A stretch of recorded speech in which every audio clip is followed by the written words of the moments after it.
Am I on yet? Hey, Oh, there we go. what What's what up, the hell? fellas? Where are you? Dude, I'm in the urgent care. Yeah, What you happened? look like you're in a hospital. I, I don't know. It's some infection going on in my middle finger. It's about ready to blow off. I don't know.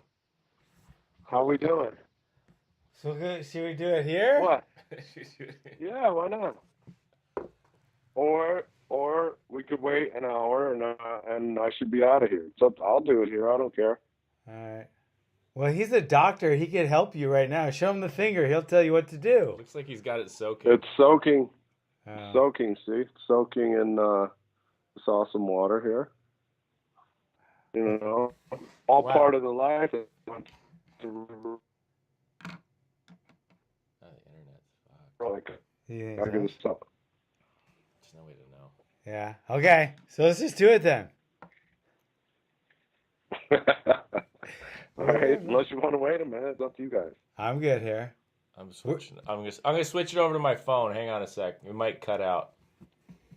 Yeah, switch you over to the phone because it's better service. Yeah, it's really bad. Really good. Shouldn't be that bad, man. If I open the door, it'd be better. Hi. I don't think so. No, it lets in the internet, doesn't it? We're gonna switch something. Hold on. All right, I'm gonna You're call switching you. it over? Yeah, well, it's working right now. Maybe we should leave it. Yeah. All right. All right. Okay. You can see us, okay? Yeah, I can see you guys. How All right, am I cool. looking, money? Yeah, you look great, man. Like- you look like you're I'm in in an a urgent hospital. care. I am. Yeah. I am. What'd you do to your finger? Did you cut it open on something? No, man, I didn't do anything. I just noticed a day ago that my finger was swelling up. I thought maybe I hit it on the training when I was rolling, so I didn't really pay attention to it. And then this morning, I woke up. I kind of felt a little fatigued, but I went in and trained and rolled with the guys, held some pads and rolled, and then my finger just swelled up big time. And I was like, well, I should probably go look at this because it's getting worse. Is it your fingertip, like your nail, or at your knuckle? No, it's at my fingertip. Huh. Yeah. So they're soaking it and saying they're probably going to lance it a little bit and Yeah, see if something comes out, you know? that's probably not a bad How- idea. How you guys doing? Okay. Good. Nice to meet you, man. I'm Jim. Just a friend of John's. We're gonna start. Okay, ready? What's up, Coach? Wait, we're gonna start right now. Hold on. Hey guys, Pitmaster here. I'm here with the doc. John, good to see you. That's what we're called, Pitmaster and the doc. But anyway, we got a special guest today. He's not only a good personal friend of mine, but he's also one of the best, most sought after, and most prolific. I've never even used that word before, prolific. But anyway, the most prolific fight trainers in the whole MMA community, Marc, the Animal Montoya.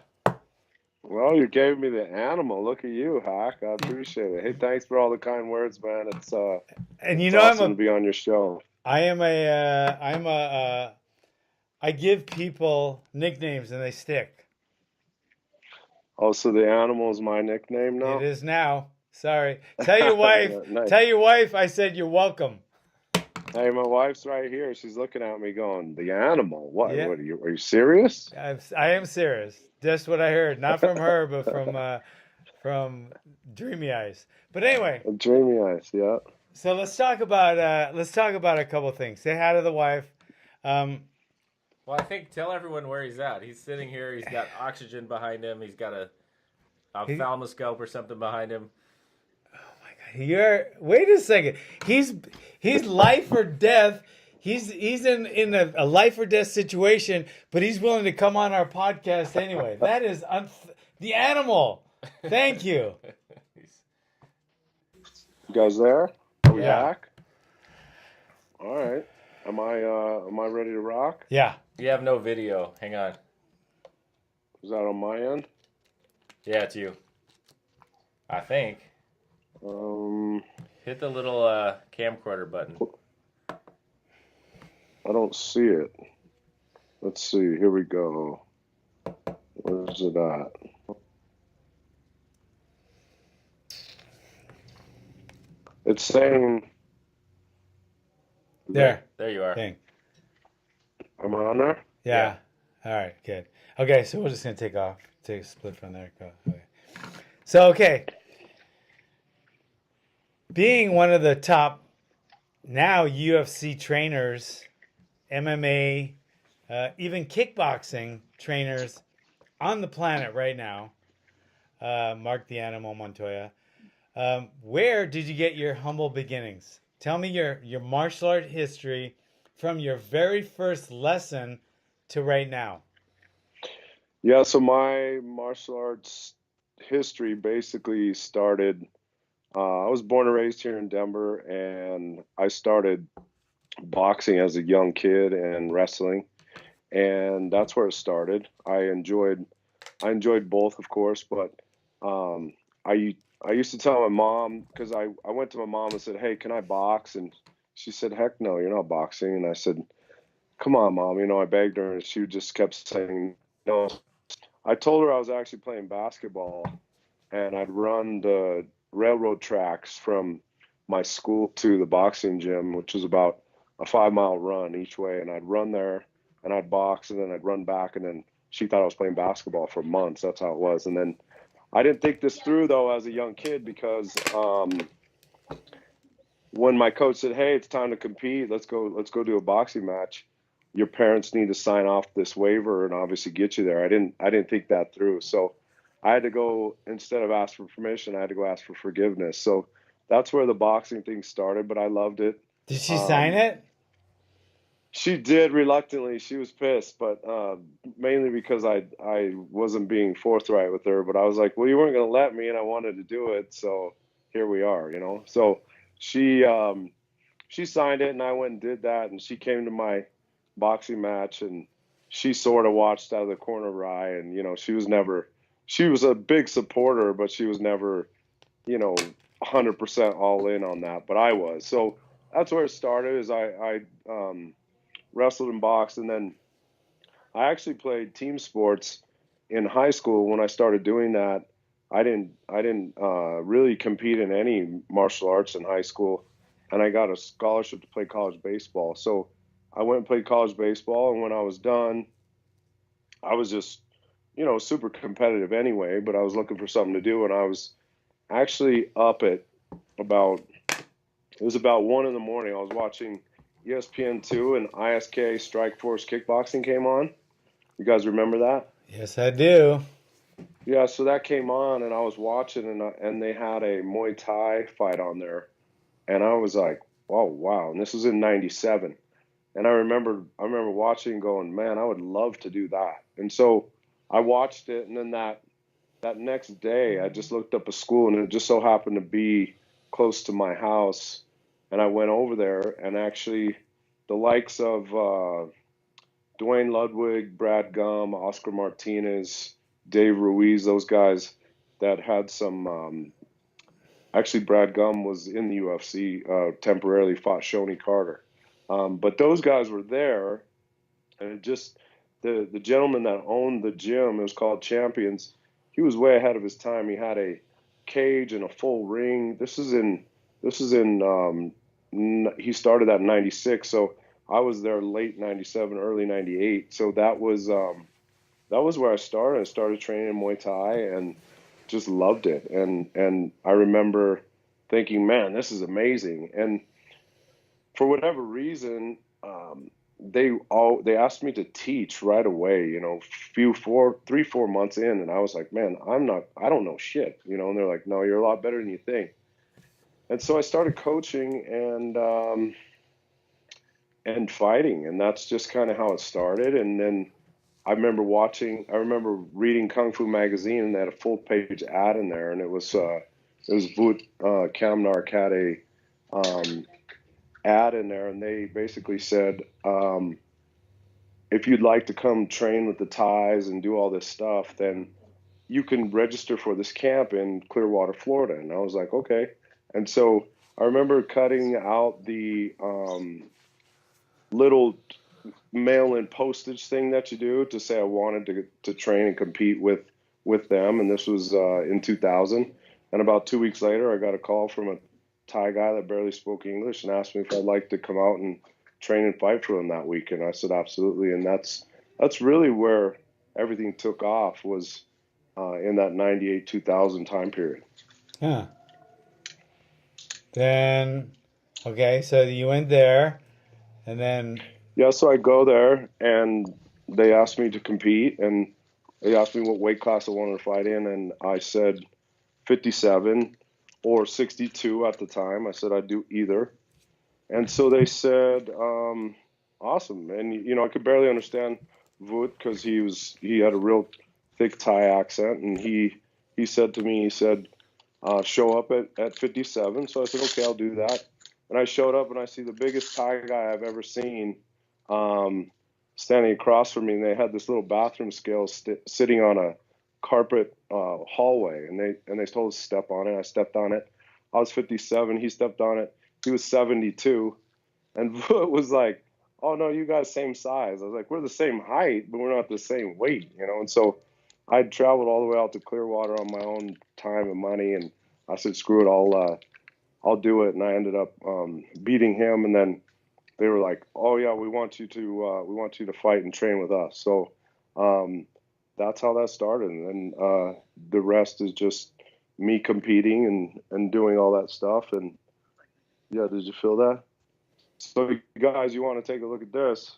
what? She's getting my finger fixed up right now. See? But I told you, dedication. That's unbelievable. I can't believe you're doing that. And talking to us at the What, same Hawk? time. That's what you call. You're an animal, bro. You are an animal. Marc the Animal Montoya. I remember sewing up your finger. You were not this calm. Whatever. Yeah, see? Let's forget the Was past. Hack freaking out? I might have cried a little bit. Okay. We didn't film it though. He wouldn't let me. Oh, hey. Anyway, okay. So then you fought, and then you did well there. Now let's fast forward to now. You're a trainer of champions. Where did you get into a gym? Did you buy a gym? Did you start training people out of a gym? No, good question. So I was training with Brad Gum, and I was his main one of his main training partners when he fought Shoney Carter in the UFC. And so Brad Gum actually started his own gym from the original gym that we were in called Champions. So he started his own gym, and I came and I was just teaching for him part-time. So I was working full-time. I was training and fighting. I had a family. And so, back in the day for me, it was, the money never justified any of it. I never did it for any of that reason. I just did it because I loved it. So, but I had to work, of course, a full-time job, and I had a young family and all that. So I was teaching and training for him. And that's actually where Chris Camozzi and I met. Hack is at Brad Gum's gym. I was helping him out. Him, Chase Hackett. Chase Hackett was in the UFC for a temporary time as well. And so anyway, they those guys came to me and said, "Hey, Coach, Brad is it looks like he's moving on. He's not going to be teaching anymore. And would you train us full time?" And I said, absolutely not, man. I was like, I don't have time to do that, And so, I told them to go look at the big gyms at the time in Denver. Grudge was a really big gym and had a bunch of guys. And so anyway, there's 3-4 places we talked about. And so I told them to go look at the other gyms, and they went around for a week and looked at it, and they came back to me and said, hell no, we're not doing that. We want you to coach them full time. So I went to my wife and I said, listen, these guys are adamant about doing this. I don't know how the hell I'm going to do this. I'm already working 60 hours a week as it is, and then training these guys. What were you doing? I was selling commercial lighting. I was selling roadway and parking lot lighting to utilities and municipalities. That's a and job. So yeah, you can make some real money there, Hack. I know. Unbelievable. But anyway, I was doing that, and then I just I said, listen, I went to my wife, and she was like, don't quit your day job. She goes, yeah, sounds good. And I was like, I actually get paid a little bit for doing this. And she was like, yeah, it kind of gave me the eye roll, and just anyway, so I started training them.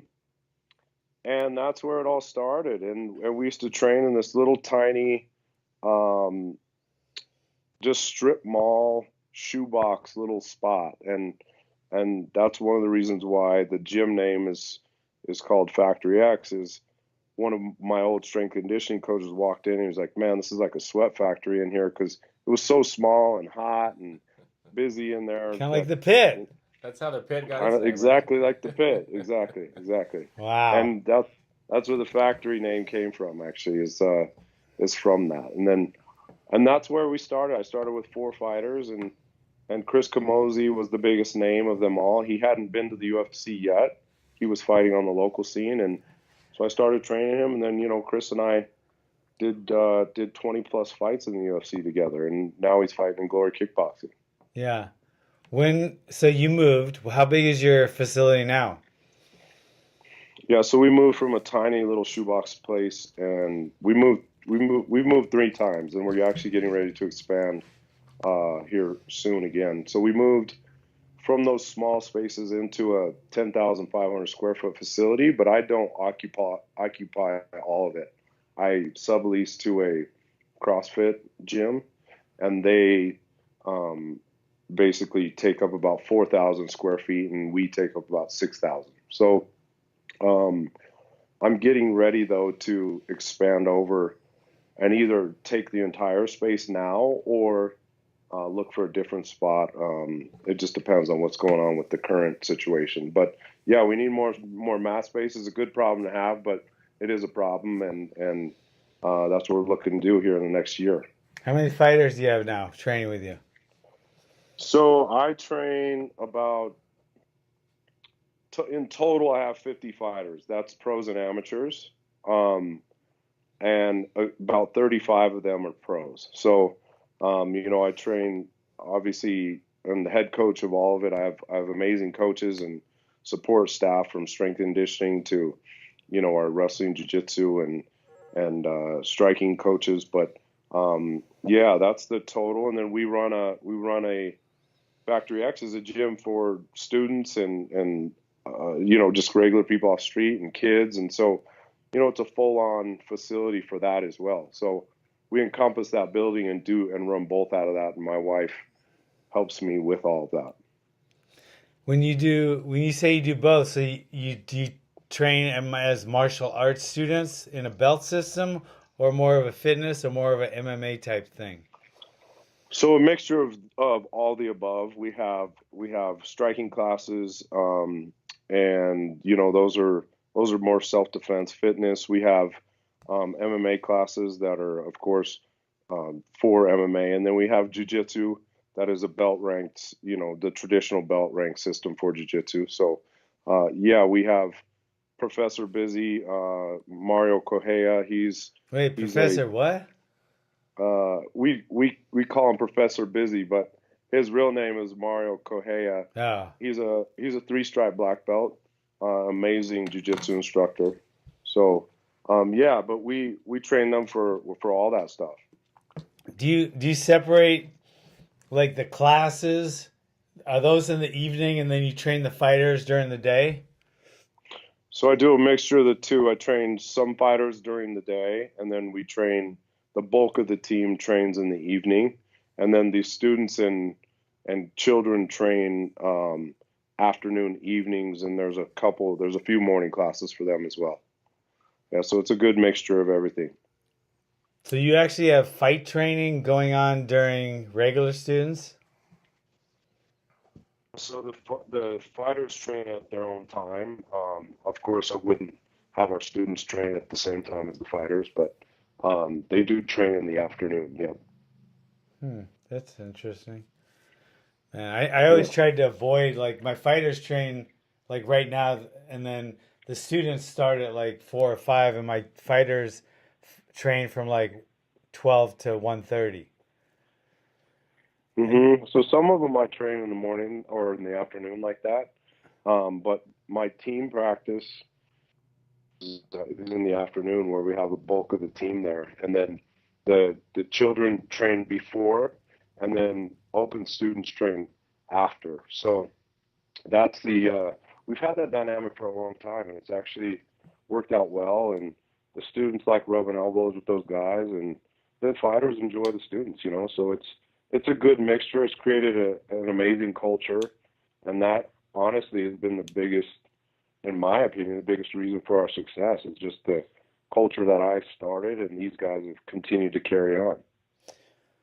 When did the time come where you came home and you told your wife, honey, I'm going to finally quit my day job? And Well, how did that go? it's a good question. How did that It's a good go? question. So I was selling commercial lighting, like I said. That the territory for Colorado was changing, and they wanted to move me out of that territory and either relocate or go somewhere else. And I was like, I'm not moving. You know, I'm a fourth generation Coloradan. I love Colorado. I wasn't moving. Of course, the gym was creating some momentum, and so I went home and asked my wife. I said, "Hey, if I were to quit my day job, what are we in the red with what the gym's not bringing in?" You know, and she said about 5 to 6 grand a month, and I said, "What?" And she gave me that number, and I said, "You know what? I'm gonna jump both feet in, and I'm gonna make it work and figure it out." And so I was put on the burner to just figure it out. And so I went in there and just put both feet in, man, and just started working hard. And she was looking at me like I was insane, and I guess I partly was, but I knew I've always loved doing this and been really good at it. And so, you know, now we're sitting at a point where I've been doing this for full time for a while. What's a while? How long you been doing it? Full time, I've been 5 years. Wow. Yeah. So, you know, that's a good deal. Do you make your bulk with the fighters? Do you charge the fighters to train or percentages of their fights? So pro fighters, they pay me a percentage, and then amateurs and low level or early level pros, they pay, you know, monthly dues, and then of course students pay monthly dues. So um, that's how it goes. The revenue is about split down the middle between students and children, and then fighters.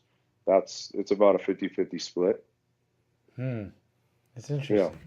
What do you got? Yeah. Well, I'm just curious so you've been doing this full time 5 years. Where do you see yourself in 5 more years? You have goals set on the horizon?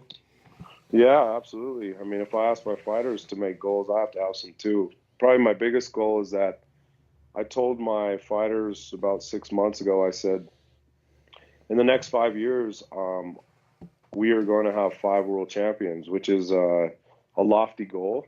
But I like lofty goals because that's not easily achievable. And, you know, I've won 3 world championships with Joe Warren and Bellator, and I've lost all 3 with him as well. So that's one of the lofty goals that we have. Another goal that I had since the day I walked into the facility that we occupy now is that I wanted to have that entire facility as just ours, and I didn't want to have to sublease it to someone else. And so that's another goal that's happening with expansion and growth. And those are the 2 major goals that I have on the horizon right now. So when you see your gym and you see all those belts, those are all past belts from your guys? Yep.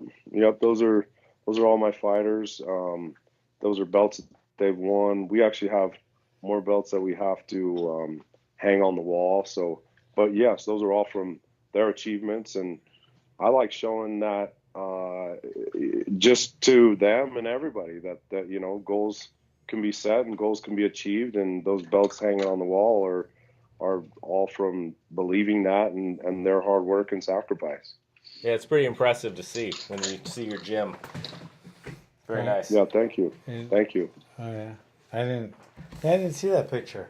I think it's in one of his videos, come on, huh? just on YouTube or something. The guy's training in the gym. You just see him in the background, but there's a whole wall of belts on the. So those guys, they just leave them up there. Is that? They do. Yeah, they bring them in, leave them up there, and you know, it's part of their legacy. You know? That's pretty cool. Yeah, no, it's a cool deal that we have. Yeah. All right, so Guys, my finger's feeling better. Funny. Did they open it up? Yeah, they opened it up and some blood came out of it. I'm not sure exactly what's going on now, but it's getting better. You're a pretty cool character. yeah. I would. It wasn't. I didn't like cry when you did the stitches. Were you crying, Hack? Were you crying? No, I wasn't crying. It was he's being. I didn't even say that word. I don't know what you're talking You're about. insinuating I was crying. All right, so how often are you home now? You must travel a shit ton. Well, you know, Hack, my wife says whomever I'm with, she either says it on social media or via text to tell me hello. So that tells you how much I'm home. Um, it's not a lot. I haven't been home a lot. That's not an easy deal, Yeah. but it is part of it, you know. And to be honest, you know this as well as I do, Coach, that I didn't really foresee all that at the beginning. You know, I didn't foresee all the traveling and traveling across the world and all that stuff. I really didn't see that, and so that wasn't that wasn't something that I foresaw at all. But as I've gotten into this, it's a huge part of it, and it's definitely a delicate balance between my fighters at home, of course, my family and my kids and all that stuff. It's a delicate balance, but it's something that we've been doing and continue to be successful with. So, but it's definitely a challenge. Yes, it is. How many kids and how old? So I have two kids. My daughter is 14 and my son is 10. My daughter just went to into her freshman year of high school this year, so that's a little scary too. So I'm trying to stay even in better shape, Hack, grow bigger muscles just for all those boys. Yeah. Well, can you? Well, you have to. You have to. You have to be able to intimidate your girlfriend's, your daughter's boyfriends. You have to. Fact. That's a fact. There's That's a a damn fact. fact. My daughter, my oldest is 38, and, Okay. and Chuck and I chaperoned her eighth grade dance. Perfect. I'm Yeah. gonna do the same damn thing here coming up in homecoming a You month from now. have to be able to, yeah. But anyway, Yeah, I I, think one of my first memories of knowing John was he came to my daughter's sweet 16 birthday party, and I think he intimidated every boy there. So it was great having him there. Perfect. I agree. That's the best thing to do, right? yeah, it is. So who is your favorite MMA fighter of all time? My favorite of all time. Besides your Um, own. Besides your own. sure. I would say my own. I would say my own, of course, but my favorite of all time probably BJ Penn. BJ Penn. I like I like um, how well rounded he was for as early as he was in the game, and I just loved his attitude when he got in there. You know, whether he was licking the blood off of his gloves or he's in there just steamrolling guys across the cage, I always loved him. Um, Chuck Liddell was one of my favorites, just because he was so dynamic and he was, if he touched you even close to the right in the right spot, you were going night night. So I would say those two guys, but if I were to gun to my head had to pick between those two, I would say BJ Penn. Yeah, How about you guys? well, besides my own guys, Yeah. it would be it would be that's a tough one. Well, yeah, you got your own guys to think about. I never thought of who my favorite guy would be. Well, come on, Hack. You can't do that to me and Okay, then I'll not tell have an you. answer, you know? Okay, Leonard Garcia. Leonard Garcia. Oh, I love Leonard Garcia. Leonard He's Garcia. a savage. That He's kid is a the savage. he's the Arturo Gatti of MMA, Yeah, and that's yeah, why he I is. love him. He was the fucking Hey, Arturo Gatti of MMA. He was probably that's my favorite. he's amazing. He's a trailblazer for sure. That's Who? another reason why I love VJ Penn and Chuck.